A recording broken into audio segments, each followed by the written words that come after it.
नमस्कार सांगमान ए video skip करेंगे निहाती देखिए कम आसो।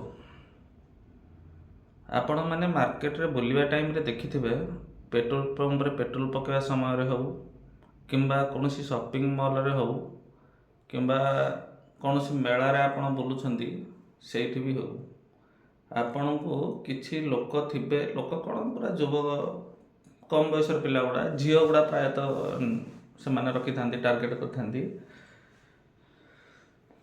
से मैंने आपन को गोटे टिकेट जाटिवे कहे टिकेट गोटे अच्छे फ्री रे दिज्व किसी चार्जेस लगनी आपन कौन करेंगे जहाँ गोटे फ्री रे कौन टिकेट दिखाई फोन नंबर टी देवे फोन नंबर टा देला माने सी आपन को गोटे टिकेट देदेवे आपण फोन नंबर टा पाखे रही जो फोन नंबर टा फोन नंबर रहीबार कारण किछिटा लाइफ इंश्योरेंस कंपनी मिछर प्रलोभन देखई लोकों को डाकी अजथारे समय को बर्बाद करी नष्ट करी केमती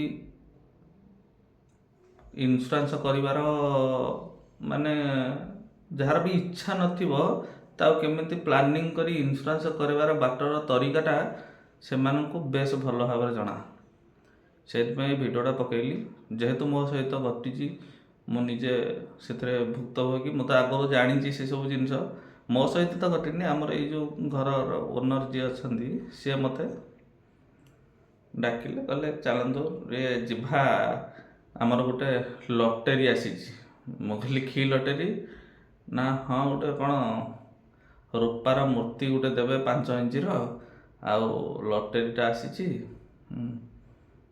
कहली से लटेरी है न तो कौन सी लाइफ इंश्योरेंस कंपनी डाकी थे आपण कहीं से पढ़ुं ना ना सी कही 5 इंच रूपार मूर्ति दब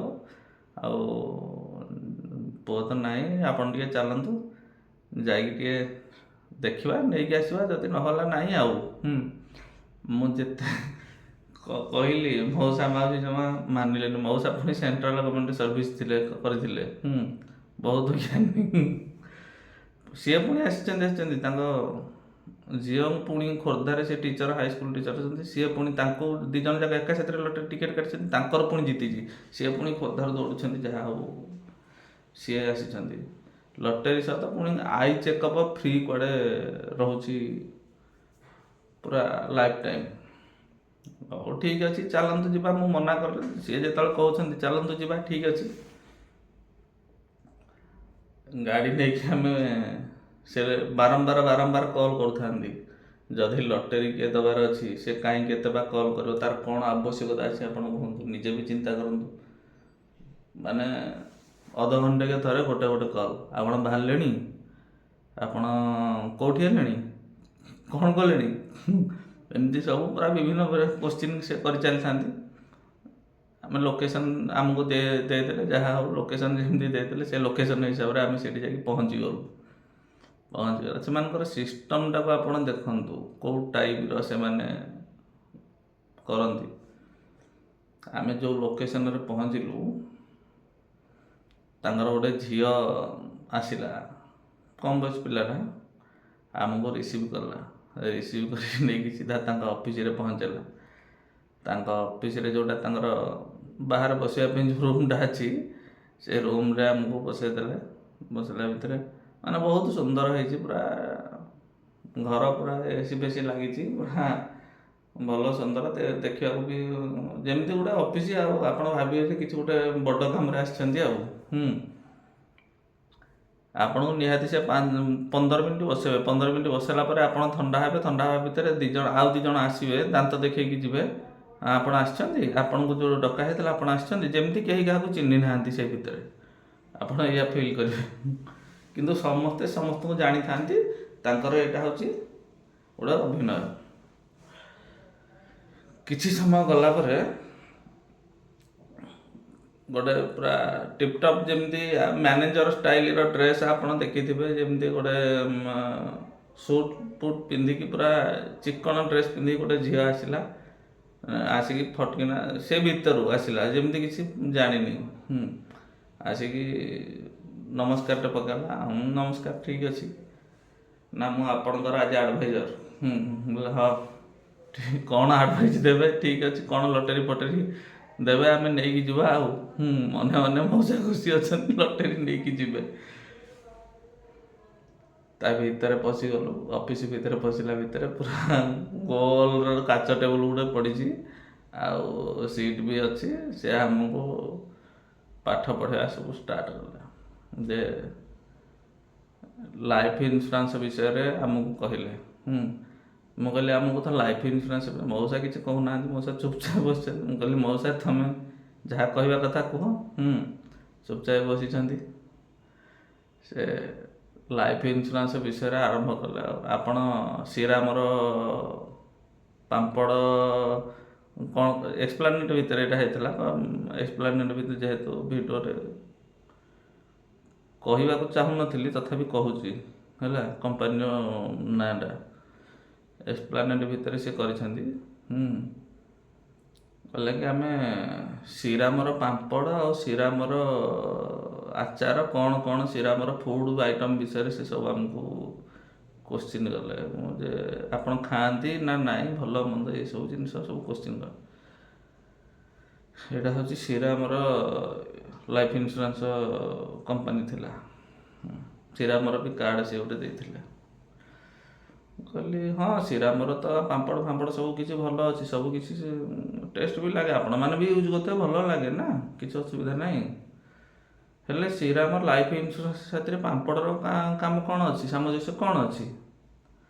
ଆରେ ସେ ତ ହେଉଛି ଫୁଡ଼୍, ଇଏ ତ ହେଉଛି ଇନ୍ସୁରାନ୍ସ କମ୍ପାନୀ। ଆମେ ଜାଣିଛୁ ଶ୍ରୀରାମର ଇନ୍ସୁରାନ୍ସ କମ୍ପାନୀ, ଭେହିକିଲ୍ ଇନ୍ସୁରାନ୍ସ ଅଛି। ତାପରେ ଦ୍ୱିତୀୟତଃ ଆପଣଙ୍କର ଶ୍ରୀରାମର ଯେଉଁ ବଡ଼ ଗାଡ଼ି ଫାଇନାନ୍ସ କରାଯାଏ, ଯେଉଁ ହେଭି ଭେହିକିଲ୍ ଫାଇନାନ୍ସ ଏସବୁ ଅଛି।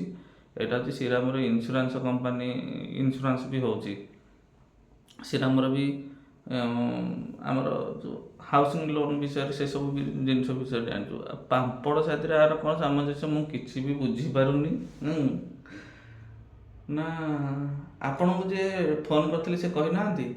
ମୁଁ କହିଲି ଆପଣ କ'ଣ ସେ ଜାଣିନାହାନ୍ତି? ଆମକୁ କିଏ ଫୋନ୍ କରିଥିଲେ ଆପଣ ଜାଣିନାହାନ୍ତି? ନା ନାହିଁ ତ ମୁଁ ଜାଣିନି। ଆପଣ ଯଦି ଆମକୁ ଜାଣିନାହାନ୍ତି ତାହେଲେ ଭିତରକୁ ଏଣ୍ଟ୍ରି କଲେ କେମିତି, ଫାଷ୍ଟ ମୋତେ କୁହନ୍ତୁ, କେଉଁ ହିସାବରେ ଏଣ୍ଟ୍ରି କଲେ? ମୋ ମୁହଁକୁ ଅନେଇଲା ସେ ଝିଅ। ମୋ ସମସ୍ତ ଆରେ ଯଦି ତୁମେ ଆମକୁ ଜାଣିନ, ତୁମ ଅଫିସ୍ ଭିତରକୁ ପିଲା ରିସିଭ୍ କରିକି ନେଇକି ଆସିଲା, ପୁଣି ତୁମେ ଏଣ୍ଟ୍ରି କରିକି ଭିତରକୁ ନେଇ ଆସିଲ, ତାପରେ ତୁମେ ଜାଣିନ? ସେଇଠୁ ମୁଁ କହିଲି ହଉ ଠିକ୍ ଅଛି, କ'ଣ ପାଇଁ ଡାକିଛନ୍ତି କୁହନ୍ତୁ। ଆଉ ନା ଲାଇଫ୍, ମୁଁ କହିଲି ଇନ୍ସୁରାନ୍ସ ଫିନ୍ସୁରାନ୍ସ ଆମର କରିବାର କିଛି ନାହିଁ, ଆମେ ସେସବୁ ବିଷୟରେ ଜାଣିଛୁ, ଇନ୍ସୁରାନ୍ସ ଆମର ଆବଶ୍ୟକତା ନାହିଁ। ଆପଣଙ୍କର ଯଦି କ'ଣ ଦରକାର ଅଛି ଆମକୁ କୁହନ୍ତୁ, ଆମେ ଆପଣଙ୍କୁ କହିବୁ। ଇନ୍ସୁରାନ୍ସ ଛାଡ଼ିକି ଆଉ କ'ଣ କହିବା କଥା କୁହନ୍ତୁ। ଆଉ ନା ସେଇଆ ତ, ସେଇଥିପାଇଁ ଡାକା ହେଇଥିଲା। ଆପଣ ଯଦି ଜାଣିଥିଲେ ତାହେଲେ ଆସୁଥିଲେ କ'ଣ ପାଇଁ? ଆମେ ପୁରା ଆପଣଙ୍କୁ ବାରମ୍ବାର ପଚାରୁଛୁ ଯେ ଇନ୍ସୁରାନ୍ସ କମ୍ପାନୀ ନା ଅନ୍ୟ କିଏ? ଆପଣ କହୁଛନ୍ତି ନାଇଁ ଗିଫ୍ଟ ଅଛି। କେଉଁ ଗିଫ୍ଟ ଅଛି? ଗିଫ୍ଟଟା ଆମକୁ ଦିଅନ୍ତୁ, ଆମେ ଗିଫ୍ଟ ନେଇ। ନା କମ୍ପାନୀକି ଆଜି 50 ବର୍ଷ ପୁରୁଛି ତ, ସେଇଥିପାଇଁକା ଆଜି ଗୋଟେ ବଡ଼ ଫଙ୍କସନ୍ ଟାଇପ୍ର ଏମିତି କ'ଣ ଗୋଟେ କହିଲେ। ଆଉ ଆମେ ବୋଲି ଏକା ନୁହଁ, ଆମ ଭଳିଆ ପୁରା ଟୋଟାଲି 50 ଜଣ ମେମ୍ବରକୁ ସେମାନେ ଟାର୍ଗେଟ୍ କରନ୍ତି ପର୍ ଡେ। 50 ଜଣ ମେମ୍ବରକୁ ଯେହେତୁ ଟାର୍ଗେଟ୍ କରନ୍ତି, ସେ ଭିତରୁ ସେମାନେ ଏମିତି ପାଠ ପଢ଼ାନ୍ତି, ଆପଣ ଯେମିତି ହେଲେ ତାଙ୍କ କଥାରେ ପଡ଼ିବେ ପୁରା। ଆଉ ଯେମିତି ହେଲେ ପଡ଼ିବେ, ଆଉ ଗ୍ୟାରେଣ୍ଟେଡ଼୍ ଯାହା ବି ହେଲେ କରିବେ, ଯେମିତି ହେଲେ 5-10ଟା ତାଙ୍କର କାମରେ ବାଜିବ। ଆଉ କହିଲି କହୁନାହାନ୍ତି କ'ଣ କହିବା କଥା? ନା ଆପଣ ତ ସବୁ ଜାଣିଛନ୍ତି, ଆଉ କ'ଣ କହିବୁ, ତେଣୁକରି ଆପଣ ଗିଫ୍ଟ ନେଇକି ଯାଆନ୍ତୁ। ଆଉ ମୁଁ କହିଲି ନାଇଁ, ମୁଁ ଏଠି ଭିଡ଼ିଓ କରିପାରିବି କି? ଆପଣ ଏଇ ଯେଉଁ ଲୋକ ଗୁଡ଼ାକ ସବୁ ଡାକିଛନ୍ତି ଏଠି କ'ଣ ପାଇଁ ଡାକିଛନ୍ତି, କ'ଣ କହିକି ଆପଣ ଡାକିଛନ୍ତି? ଆପଣ ଜାଣିବା ଦରକାର ସମସ୍ତଙ୍କର ସମୟର ମୂଲ୍ୟ ବହୁତ କିଛି ଅଛି। ଆପଣ ଗିଫ୍ଟ ଦେବେ, ଆପଣଙ୍କ କମ୍ପାନୀକି 50 ବର୍ଷ ପୁରୁଛି, ଆପଣ ସେଇଥିପାଇଁ ଡାକୁଛି। ଆରେ ଇନ୍ସୁରାନ୍ସ କମ୍ପାନୀ ତ 20 ବର୍ଷ ହେଲା କାମ କରୁଛି। ଇନ୍ସୁରାନ୍ସ କମ୍ପାନୀକି ତ 50 ବର୍ଷ ହେଇନି। ଆପଣଙ୍କ କମ୍ପାନୀକି କେଉଁ ଭଳିଆ 50 ବର୍ଷ ହେଇଗଲା ଆପଣ କହୁଛନ୍ତି 50 ବର୍ଷ? ନା ଆମ ଶ୍ରୀରାମକୁ 50 ବର୍ଷ ହେଇଗଲା। ମିଛ କଥା ଗପନ୍ତୁନି। ଆପଣଙ୍କୁ ବ୍ଲାକବୋର୍ଡ଼ରେ, ଏଠି ଯେଉଁ ବ୍ଲାକବୋର୍ଡ଼ ସେପଟ ଭିତରେ ଥିବ, ସେ ବ୍ଲାକବୋର୍ଡ଼ରେ ଆପଣଙ୍କୁ ପାଠ ପଢ଼ା ହେଇଛି ଯେ କଷ୍ଟମର ଆସିଲେ ତାଙ୍କୁ ଏଇଭଳିଆ ସବୁ ବୁଝେଇବ, ବୁଝେଇକି ତାଙ୍କ ମନକୁ ନେଇକି ଆସିବ। ପୁଣି ସେଥିରେ କ'ଣ ଜଣକୁ ପୁଣି ଡକା ହେଇନି, କପୁଲ ମିଶିକି ଯିବେ, ସ୍ୱାମୀ ସ୍ତ୍ରୀ ମିଶିକି ଯିବେ, ସେ ପୁଣି ବୁଝେଇବେ। ଆଚ୍ଛା ଠିକ୍ ଅଛି, ଆମେ ତ ସମସ୍ତେ ଯାଇଥିଲୁ ନା।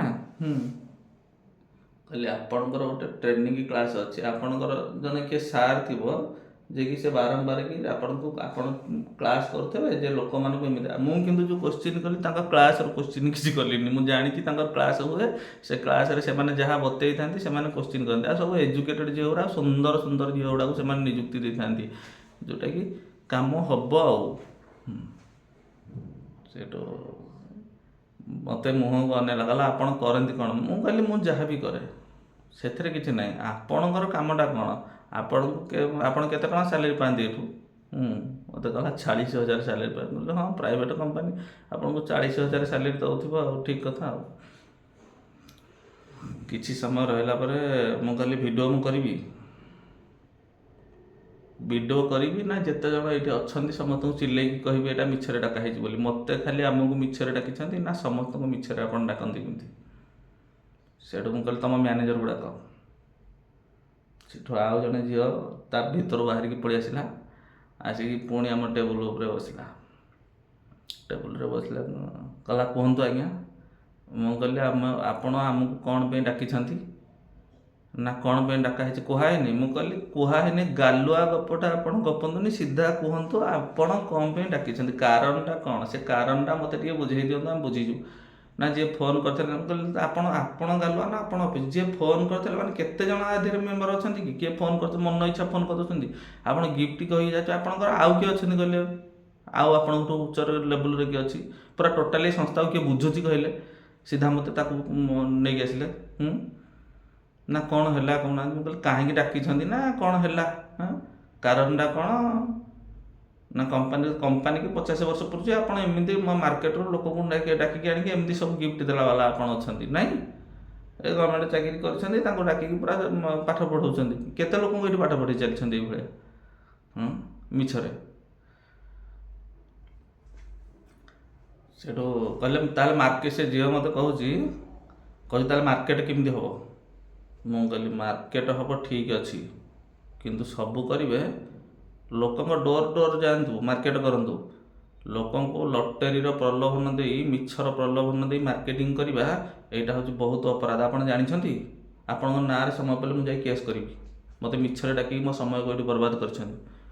ଆପଣ କୁଲ୍ ହୁଅନ୍ତୁ, ରାଗନ୍ତୁନି, ସେ ଆପଣ କରନ୍ତି କ'ଣ? ମୁଁ କହିଲି କରେ କ'ଣ ନ କରେ ସେଇଟା ମୁଁ କାହିଁକି କହିବି? କ'ଣ କରେ ନ କରେ ସେଇଟା ମୋର କରିବାର କ'ଣ ଆବଶ୍ୟକତା ଅଛି? ଆପଣ ଡାକିଛନ୍ତି, ଆମେ ଯେଉଁଥିପାଇଁ ଡାକିଛୁ ଆପଣଙ୍କୁ ଗିଫ୍ଟ ଦେବୁ। କି ଗିଫ୍ଟ ଆପଣ ଦେବେ? କେତେ ଇଞ୍ଚର, କେଉଁ ରୂପା ମୁକୁଟ ଦେବେ?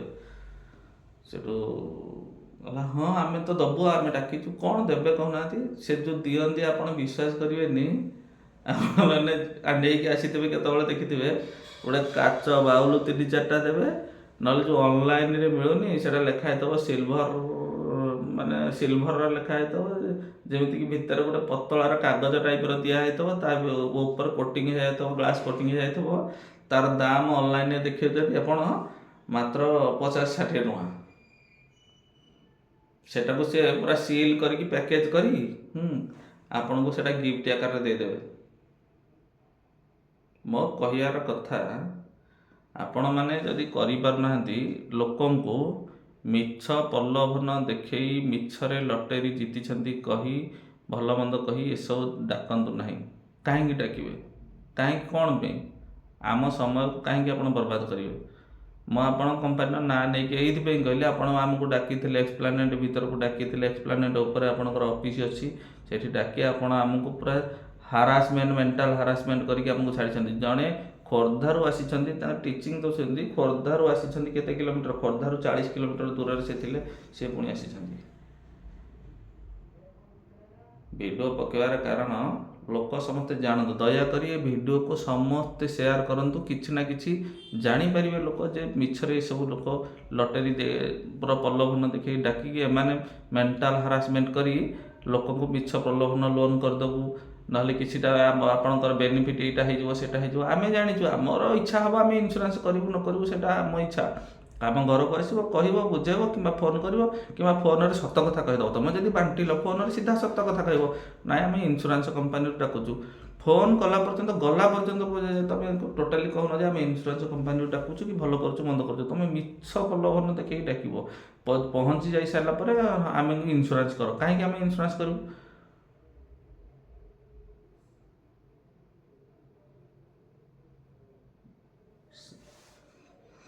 ସେ ଗିଫ୍ଟଟିକି ନେଇକି ଆମେ ଆସିଲୁ। ଦୟାକରି ଆପଣମାନେ ଏଇସବୁ ମିଛ ପ୍ରଲୋଭନରୁ ଦୂରେଇକି ରହିବେ ଏବଂ ମାର୍କେଟରେ ଦିଆଯାଉଥିବା ଯେଉଁ ପେପର, ସେ ପେପର ସେ ଯେତେବେଳେ କହିବେ ନମ୍ବର ଦିଅନ୍ତୁ, ଆଗ ତନ୍ନ ତନ୍ନ କରିକି ପଚାରିବେ କେଉଁଥିପାଇଁ ନମ୍ବର ଦେବ। ନମ୍ବର ଦିଅନ୍ତୁ, କିଛି ଅସୁବିଧା ନାହିଁ। ଏସବୁ ଫ୍ରଡ଼୍ ଯେଉଁ ଲୋକ ଅଛନ୍ତି, ଇନ୍ସୁରାନ୍ସ କମ୍ପାନୀ ଫ୍ରଡ଼୍ ନୁହଁ। ଇନ୍ସୁରାନ୍ସ କମ୍ପାନୀ ସେଇଟା କହିଛି କି ନ କହିଛି ମୁଁ ଜାଣିନି, ଏଇଟା ସେ ବାଧ୍ୟତାମୂଳକ ସିଏ କରିଛି କି କିଏ କରିଛି ଏଇଟା ଆମେ ଜାଣିନୁ, କିନ୍ତୁ ତାଙ୍କର ଗୋଟେ ଗୋଟେ ଅଫିସ୍ ଖୋଲା ହେଇଛି। ସେ ଅଫିସ୍କି ସିଏ ଖାଲି ଏକା ନୁହଁ, ଆଉ ଗୋଟେ ଅଛି କଳ୍ପନା ଛକରେ, ସିଏ ବି ତା କଥା ବି କହିଛି।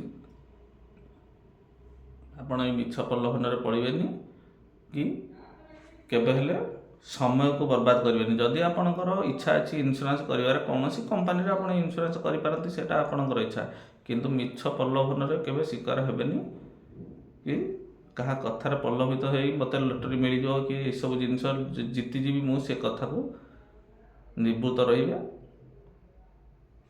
Thank you. ଜୟ ଜଗନ୍ନାଥ।